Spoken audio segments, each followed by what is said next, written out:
जैसे वो इंग्लिश की कहावत है ना कि यू गेट व्हाट यू पे फॉर। सो इसी तरह ऐसा हो नहीं सकता कि कम प्राइस में आपको बहुत अच्छी क्वालिटी मिल जाए। हाँ, कुछ खुशबुएं ऐसी होती हैं कि जो 10,000 रुपये किलो भी हों तो उनकी प्रोफाइल ऐसी होती है, उनके नोट्स ऐसे होते हैं कि वो देर तक जान नहीं छोड़ती, लेकिन फिर वो खुशबुएं इंसान को पसंद भी नहीं आती।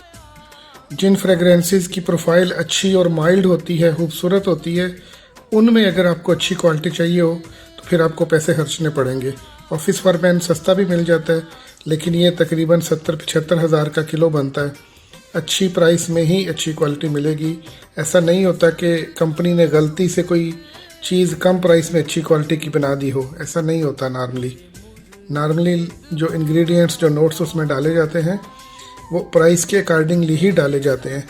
तो आप प्लीज़ अपना बजट थोड़ा अप करें अगर आपको अच्छी चीज़ चाहिए।